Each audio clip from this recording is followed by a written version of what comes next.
freaking first cut. Golly.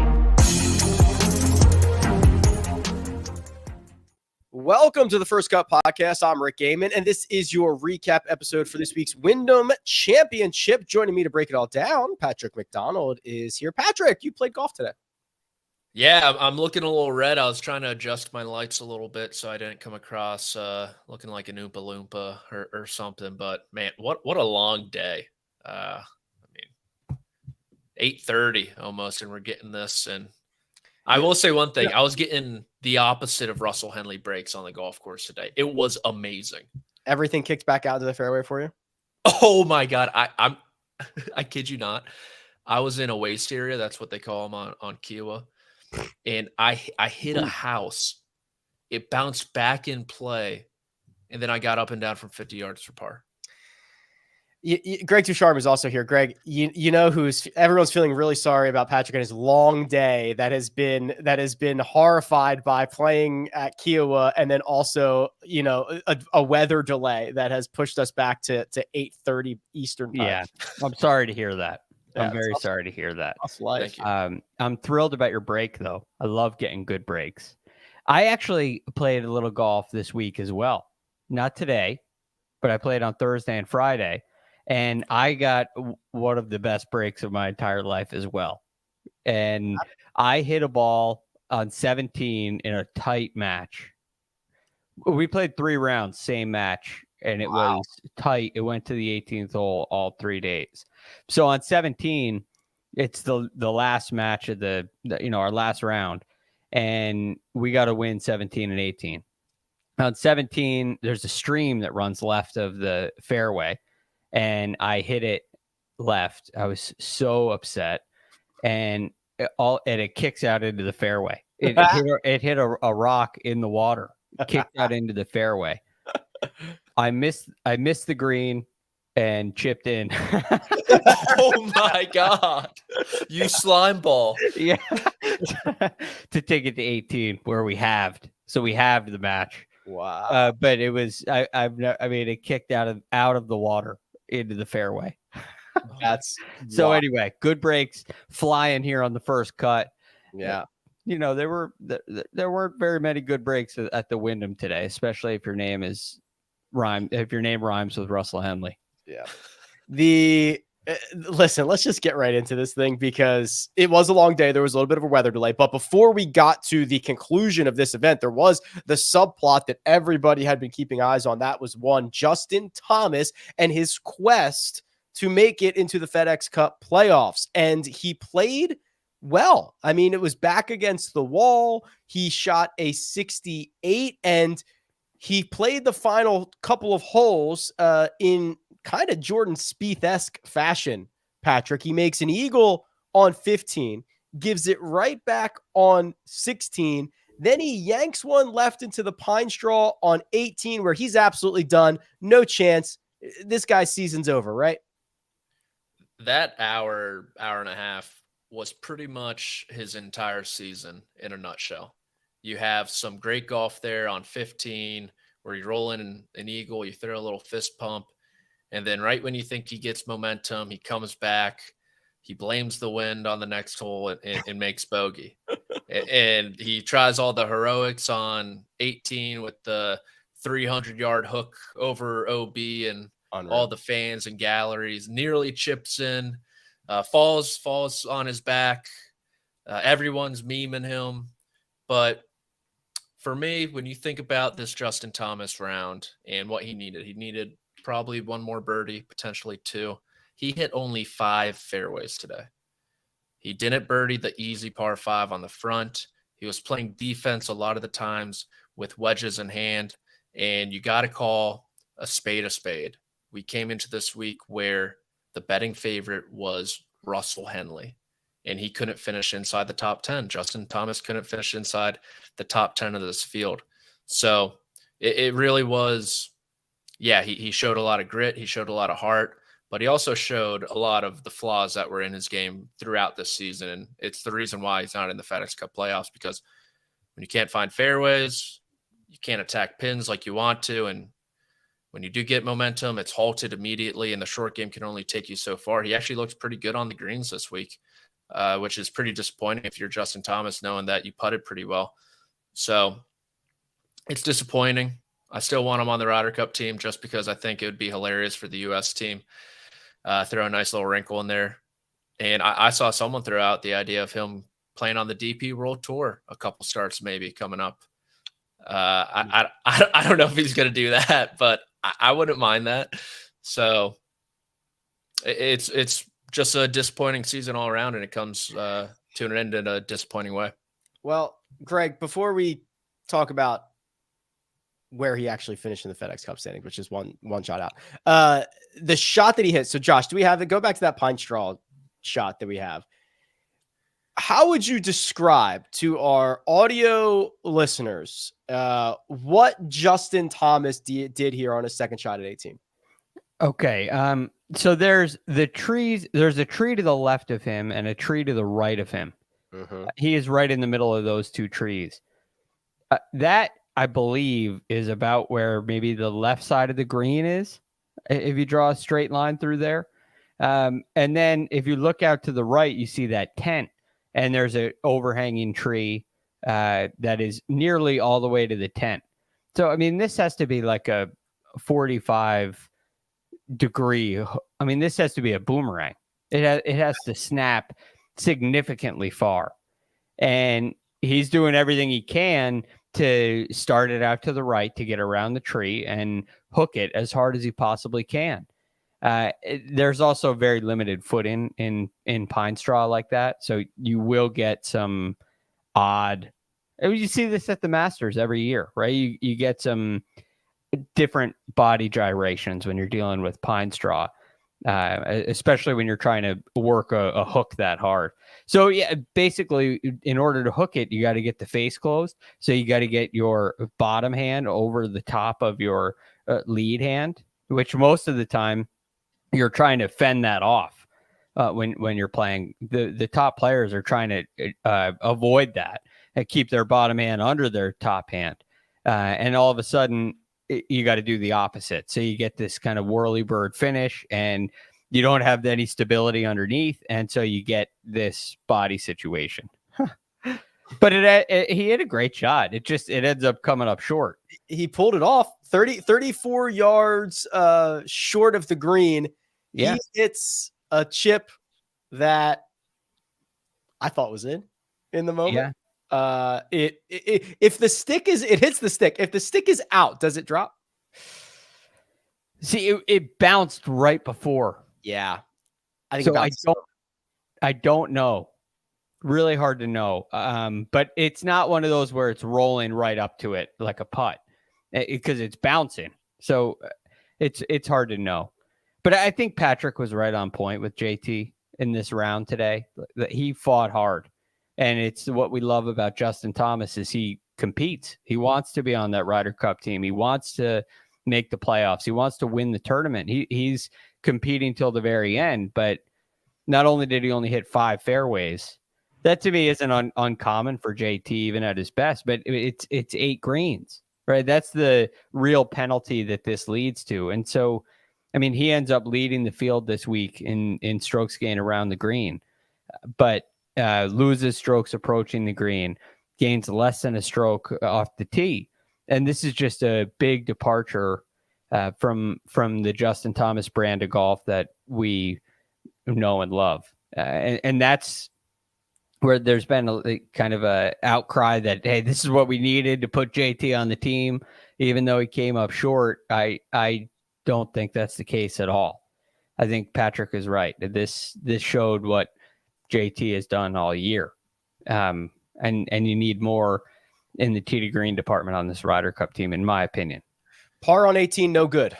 Justin Thomas finishes 71st in the FedEx Cup standings. That is 1 spot and 8 FedEx Cup points out of the playoffs. Ben Griffin earns the last spot. The first 2 men out, Justin Thomas and Adam Scott. A couple of big names.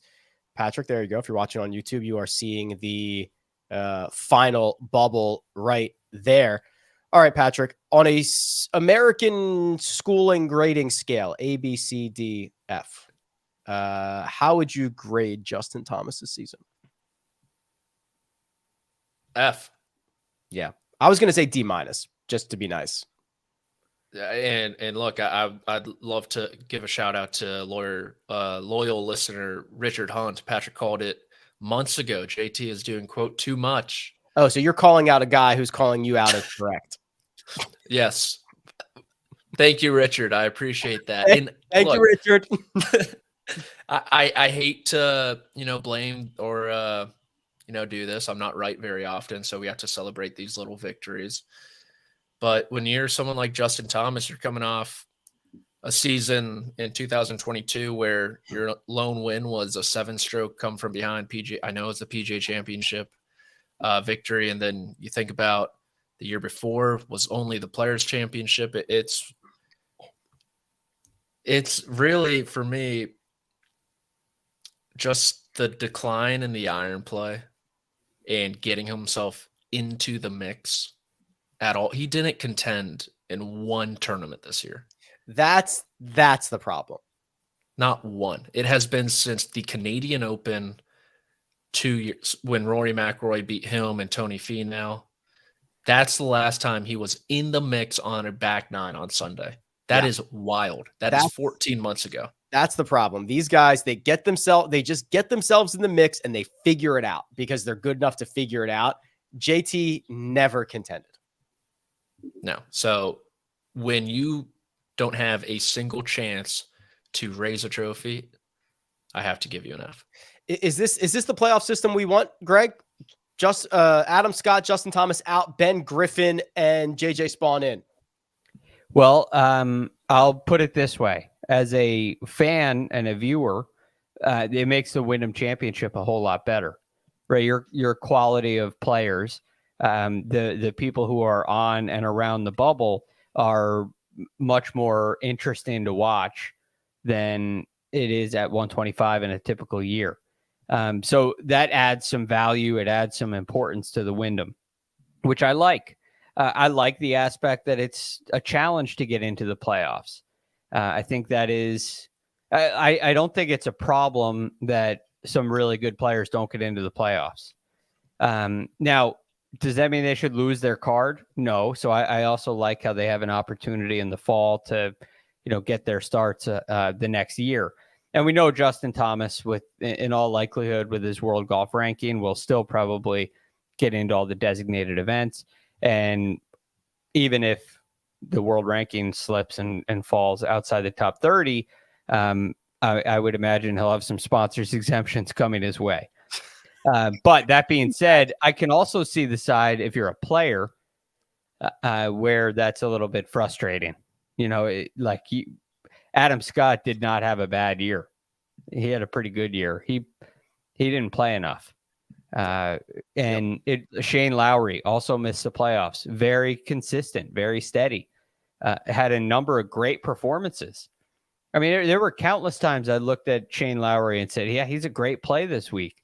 But it's those T12 to T20 finishes that have piled up that don't get the job done anymore.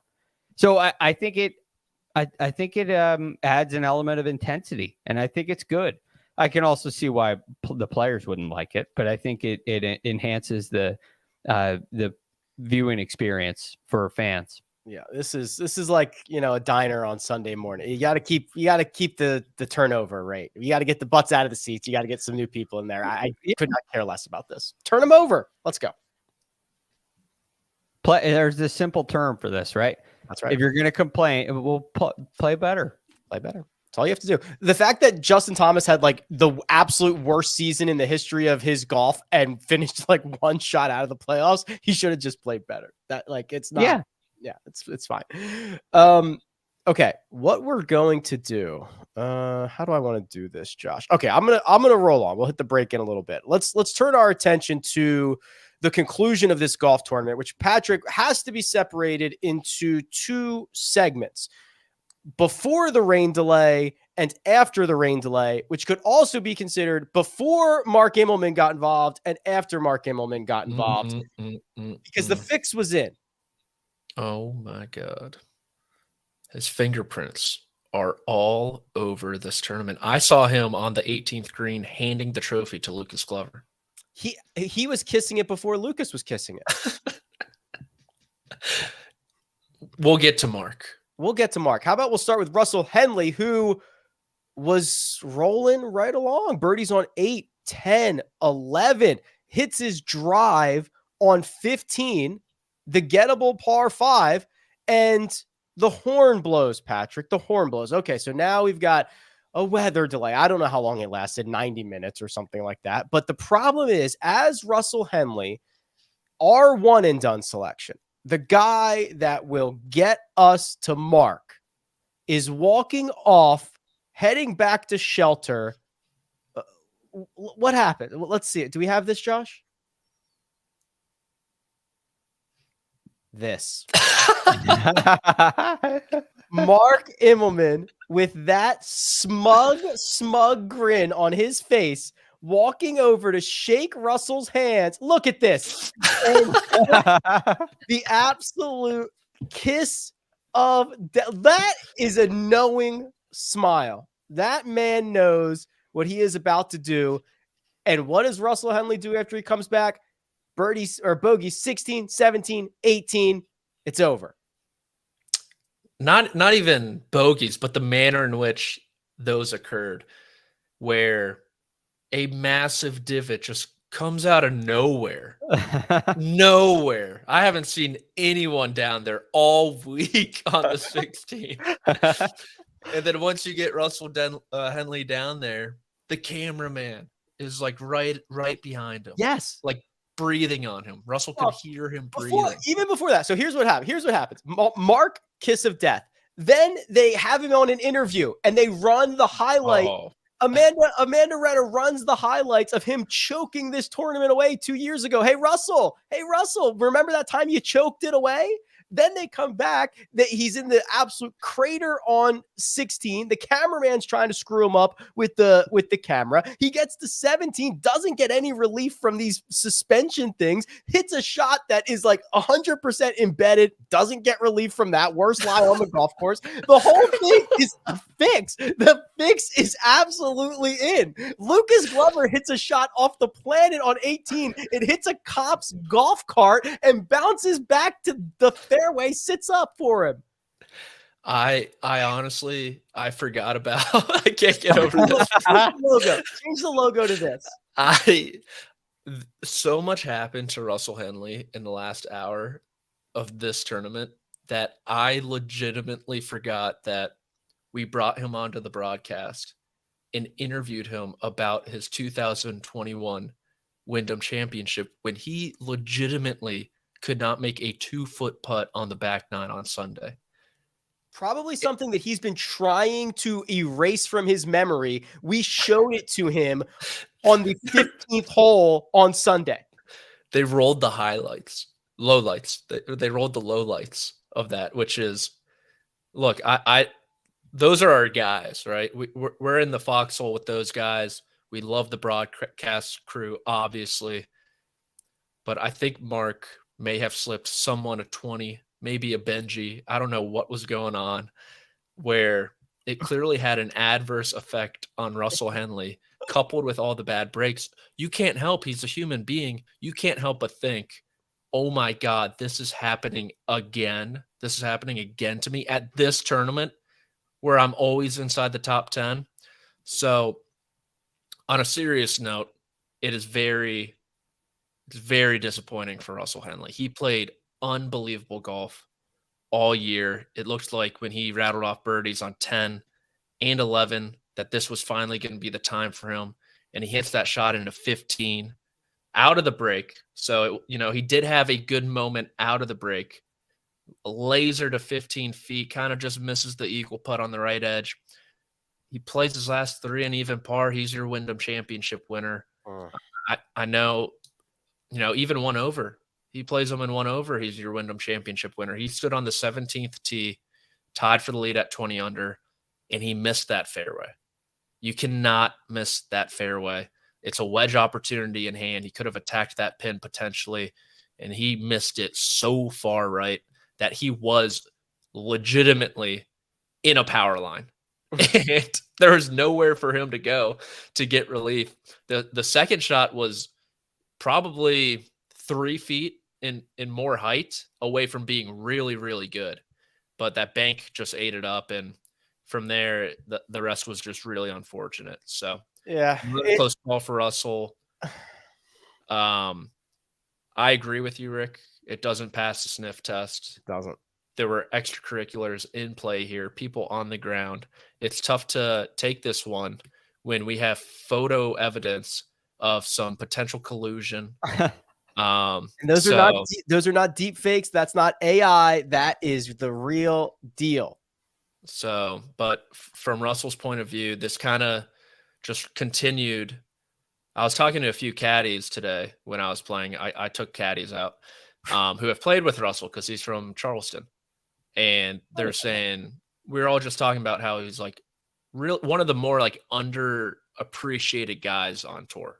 Like how good I agree he is. with that. Over the last 6 months, he's 13th in total strokes gained. Yeah. Like he has been so good this year. You think about him, he got top 5 at the Masters, wildly consistent. And for him, it would have been really cool for him to pick up his first multiple win season and be talked about with, someone like John Rahm or Rory McIlroy, because he's been a great player this year. Yeah, it is crappy, Greg, when this is a tournament that's, kind of had some demons for him and we've seen this before. The weather break just kind of takes you out of a lot of the rhythm. And then you could see how quickly this world's spinning for you. I mean, the guy hadn't missed a green all day, misses his last 3. Right. He's just constantly playing from behind the fair. He can't find a fairway anymore. It's just like he's out of whack and he can't get it back in the final 35 minutes. It's like, you think of the perfect strategy in golf, and Russell deployed it today, whatever the proper term is. He's hitting to the proper side of every hole. He's giving himself opportunities. He's staying patient. And then sometimes when you have that patient kind of conservative style, if you will, it goes the other way before it goes the right way. But in this case, with the birdies at 8, 10, and 11, things started going his way. Like he started getting numbers that he liked. He started hitting it close, finishing off the birdies. And things are looking really smooth. It's a perfectly orchestrated round. And then there's a rain delay and there's a bad break. And I mean, 16, that happens to so many guys where you roll it off that false front. And that's really disappointing. And then to end up in a divot is one thing, but that was like a hole. You could see when it goes into the divot, it rattles around in there. Like it's bouncing around. And that's the most difficult lie that you can. I mean, it's impossible, right? You have solid turf that's solid enough for a ball to bounce off of it, surrounding your golf ball. There's no proper play. You're in real trouble. And then I think that really got in his head for the tee shot on 17, because that's where this tournament's lost, with the tee shot at 17. It's just amazing to me how one swing can derail a performance like that for 69 holes. I mean, this is what we talk. I mean, there's so much luck involved in winning, and so many things have to go right. It's so hard to win out here, and just kind of got away from him. The chat's pointing out I think they might have saw Mark out there with a shovel on 16, creating that hole. We'll have to try to confirm that at some point. So we'll see if it was truly his hand. The good news for Russell Henley is he'll be 20th going into the FedEx Cup playoffs. He's had a great year. He's going to be rewarded for that. He's going to have a really good chance to make it to East Lake, and he will be rocking and rolling next week. The big beneficiary of that 3 bogey stretch was Lucas Glover, Patrick. And I'll tell you what, this is unbelievable. This guy has done literally nothing all year long until Detroit. And then since Detroit, his last 5 tournaments, 4th, 6th, 5th, missed the cut at the 3M, win. and he's in. Now he's in the playoffs. He's making a run. He gets his first win since the 2021 John Deere. His third win in 12 years. Lucas Glover back in the winner's circle. It's pretty incredible that he put that putter, the broomstick, in the bag the week of Jack's tournament there in Ohio. And ever since, he's kind of just rattled off top 6 finishes, top 20 there in Canada, really kickstarted his year. But like you said, Rick, we talked about this a couple days ago.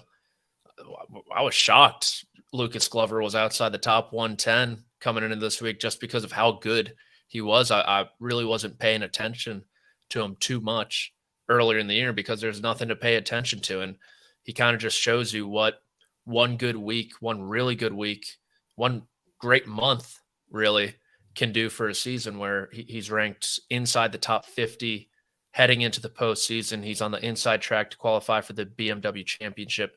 That comes with a lot of stuff this year with the designate or signature events now. And it's amazing. I mean, he's always been a guy known as a tremendous ball striker. I mean, he just hits everything on a line, like week in and week out. And I thought there were some nerves early. You saw both him and Horschel bogey the opening hole, looked really shaky. And then he comes back on the 4th and nearly makes an eagle from the fairway, tap in birdie. That settles you down really quick. And from there, it was just a lot of steady, really sensible golf where, I think 15, the approach was a little nervy as well. And then he makes par that, I don't think it was that close to the water really. Makes par there, makes par on the par 3. And then you have Russell Henley implode and you're a winner again. So it was a lot of sensible, smart golf combined with some timely putts. Yeah, let me read you off some stats for this week for Lucas Glover here, Greg. First in fairways, first in greens and regulation. He hit 65 greens. Remember that time you said Corey Connors was going to hit 66 greens? Yeah. And he missed like 9 the first day and he was done. Right away. I feel like that was the never mind. I don't remember where. I don't know. You meant 5 greens. Yeah. So first in fairways, first in greens, 6th in strokes gained off the tee, 1st in strokes gained approach, 15th in putting, which includes him gaining strokes putting every single round, which I saw a tweet from Will Haskett said he hasn't done that since it's been a long time, gaining strokes in all 4 rounds with the flat stick. So it was a well-rounded, phenomenal week for Lucas Glover. The ball striking is the separator for him, like Patrick mentioned, and it was this week as well. I mean, I mentioned 65 greens already, but the fewest number of greens he hit in any round this week was 16. It's 16 of 18, 16 of 18, 17 of 18, 16 of 18. And that includes an intentional layup on the final hole. Right. That's right. Yeah. Right. I mean, this is in 66, the magic number. Yeah, that's right.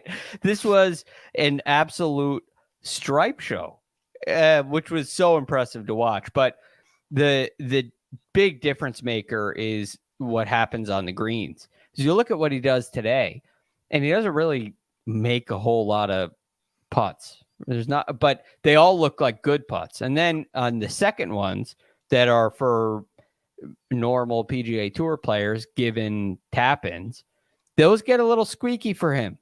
They have been a real problem through his career. And I think that plays a role in what you do tee to green as well. Patrick mentioned sensible golf. And a big part of this, something that I always talk about when Tiger plays at Augusta National, without playing a lot of golf anywhere else. In order for a sensible, smart strategy to work, you have to be able to finish it off on and around the greens. And for Lucas, that problem is inside of 5 feet. And he looked so confident and so calm. It looked like a normal tour player where they're tap-ins like they should be. And then you get down to after the rain delay, And you look at the putt he makes on 16, the second putt, which on the box score is no big deal. It's a 6-foot putt that he makes, but it's straight downhill. It's a nervy time. You've seen a mistake made at this very same hole right in front of you by Russell Henley. You actually keep your ball on the green, and you got this 6-footer down the hill, and a bogey would really hurt right there. And he pours it right in the middle. I know he had 2 putts on 18 to deal with, but the stroke was beautiful. It was so calm. And that's what the thing I noticed. There's a real difference when you watch him putt. He's hitting good quality putts. And it makes that strategy. It makes the strategy that he played this week really work. Well, let me ask you something here, Patrick, because I rattled off the recent finishes, and I'm going to read them again. 4th, 6th, 5th, missed cut, win. That's the last 5. That you can put that up against anybody's last 5. Last year at TPC Southwind, T3. How dangerous is Lucas Glover in this playoff run? Ooh, do we think it's going to be an Adam Scott-esque from last year? Remember, I'm asking you. He jumped in each time. I mean, it really does. It does come down to that putter, to that broomstick, if he can keep it going, which, I mean, with it in his hand, he called it his secret weapon. It's not so secret anymore, where tee to green, you listed off all the stats, first in fairways, first in greens.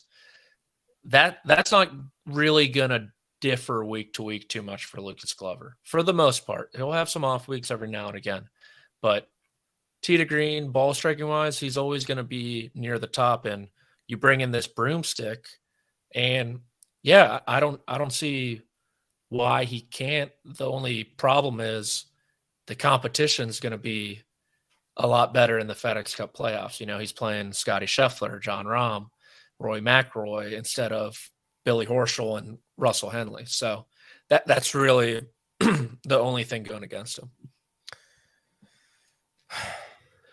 Any final thoughts, Greg, on Lucas Glover? I wish I played him in one and done this week instead of last week. Man, yeah. Do you think they sell? So, like, obviously, it's one thing when somebody uses that long putter. Now, Adam Scott, Lucas Glover, Benny on. Yeah.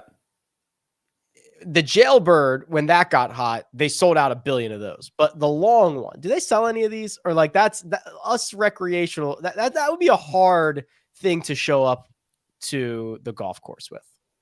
It is a very different style, which is why it works for a lot of guys who struggle on the greens. The stroke is completely different.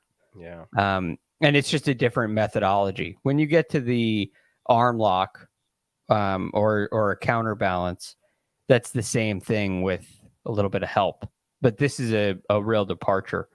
So, I mean, if you've been following what happens on PGA Tour Champions and Bernard Langer and all of his success, you would already have a long putter.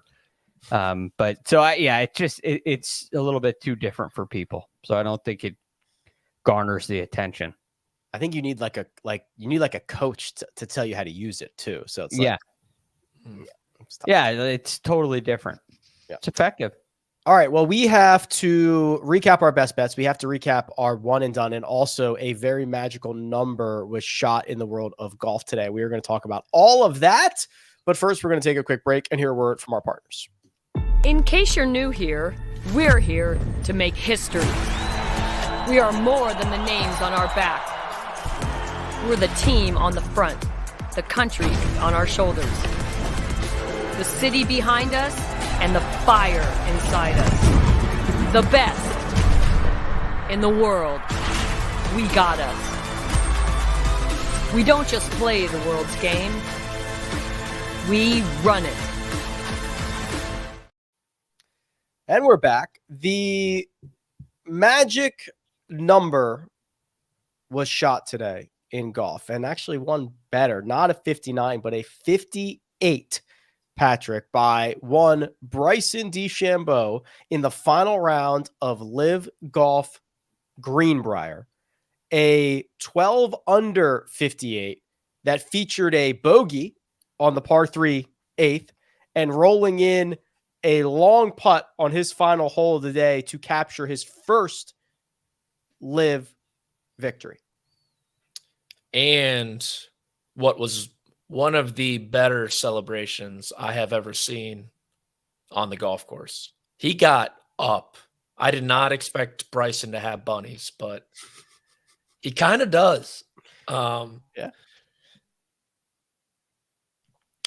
And I think this is just the culmination of a lot of hard work for him, kind of reinventing himself again.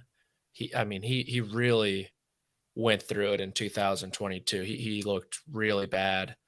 Yeah, there are some nice finishes here and there, but the game was not where it needed to be.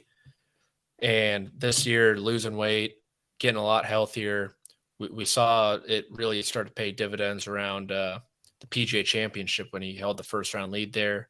He ended up cashing a top 5. He was on the edge of contention at the U.S. Open as well, and just really started to continue to play well-rounded golf. And for him to shoot 58 is I don't care what golf tour you're on, really what golf course for the most part you're on. It is flat out impressive. Oh my God, David Pugh. That's sad. I didn't know that was him in there the first time I saw this photo. And it's just awesome. I've always said the game of golf is better when Bryson DeChambeau is playing on your screen. When Bryson DeChambeau is relevant in the game, it's just so much more fun. No matter what this guy does, it could be stupid, it could be funny, it could be amazing. Like today in this 58, he's just such a great personality and someone who's so intriguing to follow. You don't really know what he's going to do next. You don't know what he's going to say next either. Where it's a ton of fun to follow him, and he's a blast to watch him play too. He put that new driver in the bag. That's like, yeah, I'm not too sure what those specs are or whatever, but he pretty much said, I can hit it anywhere on the face and it's fine, which I don't know, but that sounds, I need that in my bag if that's the case. But it's great. And, good for Bryson, good for him to pick up this win. Yeah. So Greenbrier becomes the first golf course to ever surrender 3 sub-60 rounds. Greg, do you want to name the other 2? Kevin Chappell. Correct. And Stuart Appleby. Correct. Yes. Oh, well done. That driver that he has put in play, Greg, is from Crank, which is a company most have never heard of, but they specialize in long drive equipment. And from what I understand, and a lot of this is over my head, is that for the last couple of years, especially as Bryson has gotten bigger, stronger, faster, the ball speeds that he puts out there, like it changes everything about the clubs, right? When they're coming off at that speed, and it changes the loft and it changes the way everything works together. So he is trying to find something that will play better at higher speeds, and through the 2 or 3 rounds that he's used it looks pretty good. Yes. This has been a big problem for him. I haven't heard anybody talk about their equipment in a negative light as much as Bryson has during this experiment. It's like he needed his equipment to match what he was doing, which is, a departure, quite frankly. There's club fitting and there's more and more of that going on now, but typically it's okay. If I hit it on the toe, it's going to hook. So I need to not hit it on the toe if I don't want to hit a hook. Like the traditional way to look at the game is it's the Indian, not the arrow. And Bryson has been very vocal about the fact that it's the arrow, not the Indian. Even though what the funny thing too is at the same time, look, if I hit it on the toe, it's not performing the way it would if I hit it in the middle. It's like, okay, sure. Yeah, well, that's the game. But it seems like he's found one that's automatic. So good for Bryson. It's an incredible round, an incredible weekend of golf for him. I'm still not sure what it means, other than he played a great round of golf and won a LIV event. It's still a hard thing. I saw your tweet, Rick, and you're right. You can't take away a 58 in competition. I still find it hard to contextualize. Not the score, but the win. So my tweet got me a lot of LIV boy followers, which I don't think they know what they're getting themselves into. But my point being that the one thing that we've talked about with LIV, and Greg, you're right, everything's hard to contextualize. Winning a LIV event is worth what? Is it super impressive? Is it not? How many of these guys are good? It's only 3 rounds, et cetera, et cetera, et cetera. It's very hard to put into context. In other tours, not just the PGA Tour, but the global tours as well, when someone wins the BMW PGA Championship at Wentworth, it's like, okay, I know that. I know the guys who have won here before. I know the types of, even the Wells Fargo has had a history of like having really good winners that end up being kind of legit guys. So there's this built-in context. LIV, doesn't have that context.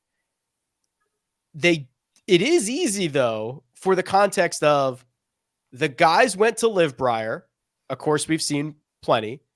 And one of their players, who happens to be, I think, like their biggest character, shot one of the best rounds in professional history. That alone to me is like easy to put into perspective. I agree with you on the second part, Greg, which is like, am I impressed that Bryson beat out Mito Pereira and Richard Bland in 3 rounds at LIV Golf Greenbrier? I don't know. Maybe that'll age really well. I'm not sure. But this round from Bryson, like, phenomenal. It's phenomenal. There were 4 pars on that scorecard. It's a phenomenal round of golf. There's no question about it. Again, I do think the context still comes into play. Now, here's the thing. What we've learned about LIV Golf so far is that the guys who play there care. They still care. I mean, maybe not all of them, but some of them do. It's clear that Bryson does. Clear that that Brooks Koepka's put in a whole lot of work on his game and on his craft. So they definitely are working hard for it. But what is it, and what does it mean? And is it different playing in a 3-round tournament than a 4-round tournament? I think we know that answer is yes. Is it different playing with a team component? I think we know the answer is yes. Good or bad, take your pick. But these differences make it hard to contextualize and make it hard to rank these things. And there's just something missing from it. Again, what does this connect to? Like there's this, to me, for Bryson, is a great round of golf and a great tournament. But are we looking forward to the LIV Golf Championships, the final at Doral? Is it the Masters next year? I mean, people are saying Ryder Cup. Does this can you really take this and say that he deserves to be on the Ryder Cup team because he shot a 58? I don't think so in any way. And if JT shot 58 today, I don't think it would be enough to put him on the team. It would just keep him in the conversation, right? Because he'd be in the playoffs. So I just think it's hard to figure out what it all connects to and what it all leads to and why it's worth watching.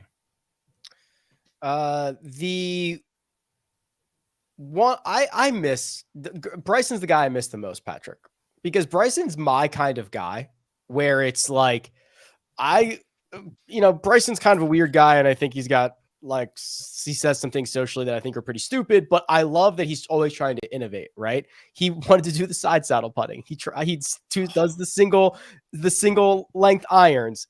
He bulks up the compass. He then trims back down. He's going to go with the crank drive. Like, he's never been afraid to innovate, which I actually think is generally not happening in golf as fast as it is in other sports. Like, we literally saw the NBA radically change from in like 2 years from like the number of 3-point shots they take. And like strategy rapidly changed. When Jahlil Okafor was drafted top 3, he was irrelevant 2 years later. That is like so bizarre in sports. So I like what Bryson does. He's the guy I miss the most. And I hate to see him shooting 58s on other tours. I wish he would have done it here. He's the most interesting character there. I mean, I'd throw Patrick Reed in that conversation as well. I love Patrick Reed. He's a guy who mixes it up. He's not afraid to mix it up. But 2 things about Bryson. When you guys said crank, I thought it was like a bad energy drink or one of those like testosterone pills at 7-Eleven. Nope. You get at the counter. And 2, Well, it might be, but yeah, there might be a second one. He was only 4 strokes shy of shooting 54, yes. which Yasser said came with a $54 million bonus. Right, which when that first came out, I was like, well, obviously no one's going to sniff that. Four shots away, and he made a bogey. Made a bogey? Yeah, I mean, you could find 4 strokes somehow in that 58. The bogey for sure. But I totally agree with you, Reed Bryson, and just how interesting and how he has been able to put his pride aside and try new things. We talked about how, do you think Justin Thomas would ever put this broomstick in, or is he too prideful? Or some of these top players who are struggling like putting, do you think Scotty Scheffler would ever even consider something like that if they're too prideful? There's really not a lot of that with Bryson when it comes to his golf game and trying new things. He's not afraid if something doesn't work. He'll just, tick the box. He's on to the next thing that he thinks can make him better, which is very admirable. And I think he actually takes pride in trying new things. I agree. Yeah. And I think for the Ryder Cup conversation, you probably don't want to admit it, but it's a boys' club. And Bryson, for as zany as he is, for as well as him and Scotty got on at Whistling Straits, he's not in the boys' club. Jordan Spieth isn't going to go to Zach Johnson, and Jordan Spieth's going to be on the team. He's the most, seasoned veteran that we have. He's not going to go over to Zach Johnson and be like, I need Bryson on this team. The possibility of that's very low. I agree with you. I don't think Bryson will be on the Ryder Cup team. I'm not sure he deserves to, but I just don't think he's going to be on it. They're kind of 2 different questions. All right, let's recap our best bets. We'll do our one and dones, and we will get out of here. How about this, Josh? How about we take the break right now? Get breaking news. Big news coming out of the NFL today. Highlights and instant reactions. The largest final round comeback in 4 championship history. We're down to the final 4. I just want to take time to analyze greatness. Talk winners and losers with a guy who's already a big winner. CBS Sports HQ. It's all sports all day long. And we're back. The bets. Let's see them. There is unfortunately a lot of red on this sheet. We did not have Lucas Glover as a winner. I had him as a top 20, which was plus 260. We got let down by Aaron Rye. We got let down by, how about Denny McCarthy? That was a pretty weak effort, Greg, from Denny this week. He never even sniffed it, did he? No, I didn't even see him hit a shot. It was definitely disappointing out of Denny. Disappointing out of Sung J M for me, even though it was a pretty good week. The Justin Suh, Adam Schenk one, killer. I mean, Justin Suh is right there. He shoots 2 under the first day and shoots 3 over the second day. And Adam Schenk finishes like last. I mean, I think he shot 5 under to make the cut on the number and finishes last in the field or near it. And it irritates me because it was the right play. Harris didn't get it. Just a bad week. You know what? I find the Sung J M performance incredibly annoying, right? Because he was one of the favorites. He shoots 4 rounds in the 60s. He finished T14. He was 13th off the tee, 7th around the green, 27th in putting. It was all good. It was all good. But none of it was great. He never contended. He's going to get a nice little finish that when I look at his player profile next week, it's going to say T14 at the Wyndham, and I'm like, oh, that's pretty good. But like it's just like he finished like 10 spots below where he should have. It's very good, but it's annoying. I hate that. Yes. Now, this may be one of those situations like Lucas Glover last week. He's all over my card. I play him in one and done. He misses the cut by one, comes back the next week and wins. And of course, I don't have the courage or the ability in the case of one and done to go back to him. Is Sungjae on a similar path? Because he could go get right back to it in Memphis and have a much less annoying finish. Or he could have an even more annoying finish if I decide to leave him off just because of what he did this week. Because of the personal connection. I think that's a really important bias to break. The best bets, I had Doug Gim top 40. He had the worst putting round of his career and finished T51. Greg had Justin Suh, who missed the cut. That was top 40. And Patrick, we already talked about this earlier in the week. Your positivity parlay was bounced by Justin Suh. You got 4 out of the 5 guys through for a 10-1 parlay. Oh, Greg. I have nothing.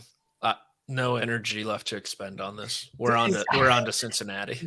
I have a 0.1. I have turned a $1 profit on $1,550 worth of wages. That's like worse than a savings account. This is hilarious. that is significantly worse than a savings. I'd rather be down $458 So would I. than up $1. Trust me, so would I. I would rather be. That is unbelievable. What do we have the other slide? Where's the other slide, Josh? Is that one updated? Down 4. Oh, there we go. I knew I was. Oh my God, that is not right. Yeah, let's go. Let's go. I'm down $1,000. Good thing it's good. You're under a comma. Good thing it's In total, I'm down $1,400 this year, which is honestly probably in line with my betting. It's only Josh's money. Don't worry about it. One and done, which, as we have chatted about, just an absolute fraud performance by Mark Immelman. Kyle had Sam Burns this week. He started did he start last, or Patrick, were you below him? No, I was not in last. Okay. Kyle was in last. He got $123,000 from Sam Burns. Sam Burns, I think, is going to win next week. So don't let me forget. Okay. Yeah. He's playing. All right. Patrick, you and I, Russell Henley, what did he end up getting? $676,000. I do pass the crooked fans, don't I, Josh? That graphic's not right? Is it? No, we have an updated graphic. I have now passed the fans. I'm at 14.9. The fans are at 14.7. And Patrick has put some space between him and Kyle, and he's bearing down on Greg. Greg, you had Sungjae Im. That T14 was worth $123,500. Yeah. I don't know if I have much more to say. It's fine. It's fine. Yeah. Fine doesn't. Not fine. It's not fine. Yeah. I need a W. You know what they say? In the dating world, I think a lot of ladies say this, oh, he's a nice guy. He's a nice guy. Nice does not suffice.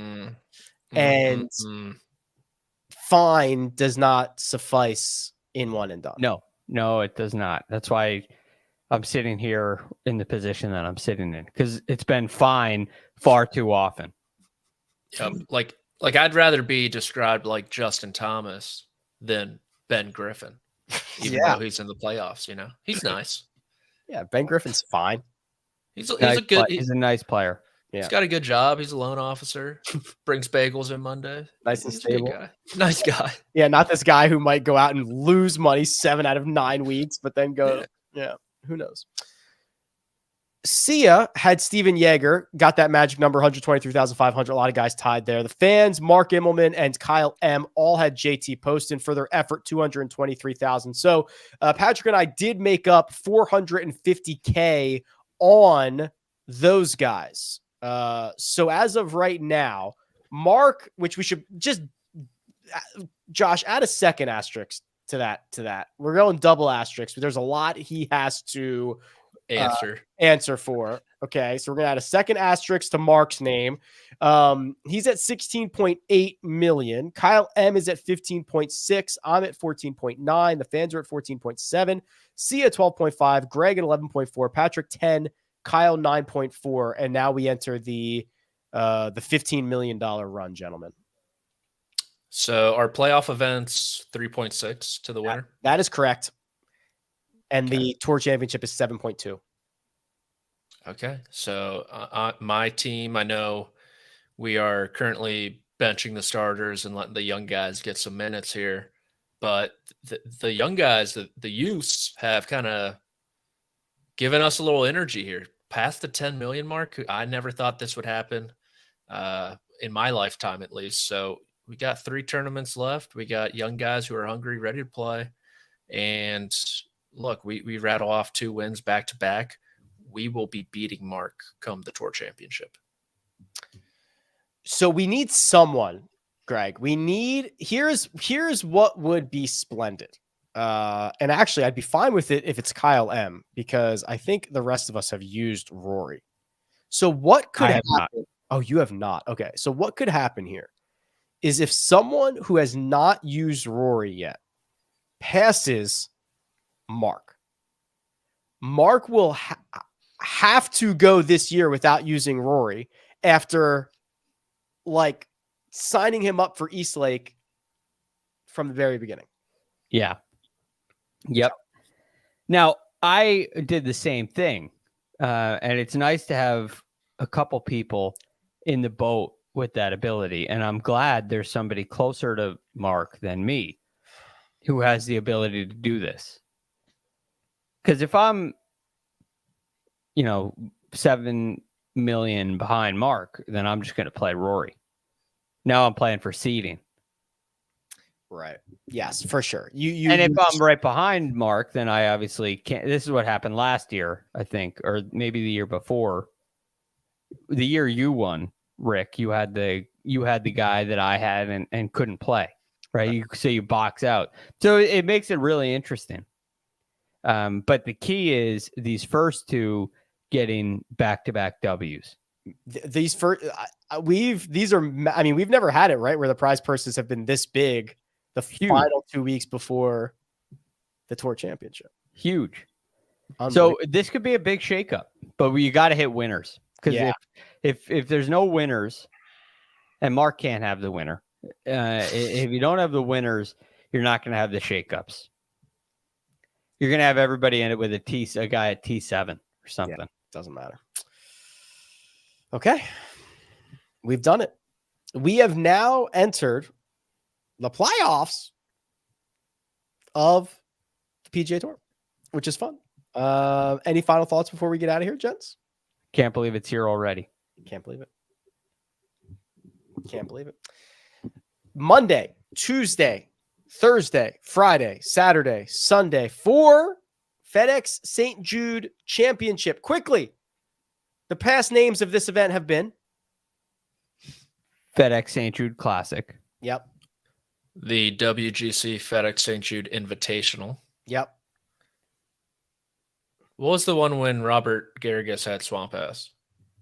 What was that one called? You know what I'm talking about? Unfortunately, I do. When he was like left on the island on 18, had a chip out back into the fairway. How long ago was that one? I don't know. So it was St. Jude Classic, just St. Jude Classic. Stanford St. Jude Championship. Federal Express St. Jude Classic. St. Jude Memphis Classic. The Danny Thomas Memphis Classic. The Memphis Open Invitational. The Memphis Open. I think that's all of them. Wow. It was 2010. A lot of renditions.